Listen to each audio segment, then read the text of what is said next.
आता कैलास अडगावकर ज्वेलर्स सोबत सोनं घेणं झालं आणखीन सोपं. मेकिंग चार्जेसवर तब्बल 50% सूट. मर्यादित कालावधीसाठी नक्कीच भेट द्या. कैलास अडगावकर ज्वेलर्स, दत्त मंदिर बस स्टॉप, नाशिक रोड.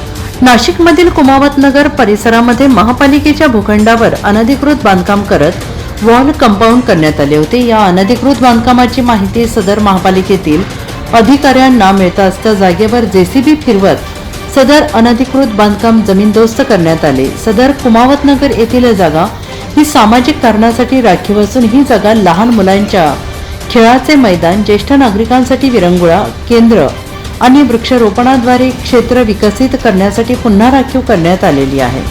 त्याचप्रमाणे या जागेवर आता पुढे कुठल्याही प्रकारचा अतिक्रमण होणार नाही याची दक्षता नागरिकांनी घ्यावी असे आवाहन देखील महापालिका अधिकाऱ्यांकडून करण्यात आले आहे. यापुढे मनपा जागेवर कुणी अतिक्रमण केलं तर त्या व्यक्तीविरोधात कायदेशीर कारवाई करण्यात येईल. सदर जागेसंदर्भात जागेवरील अतिक्रमण काढण्यासाठी महापालिकेचे आयुक्त मनीषा खत्री, अतिरिक्त आयुक्त झगडे मॅडम, अतिक्रमण उपायुक्त सुवर्णा दखणे, पंचवटी विभागीय अधिकारी राहुल जाधव आणि अतिक्रमण प्रमुख मिलिंद जाधव यांच्या नेतृत्वाखाली अतिक्रमण मुक्त करण्यात आला आहे. NCN न्यूजसाठी रोहन दानी, नाशिक.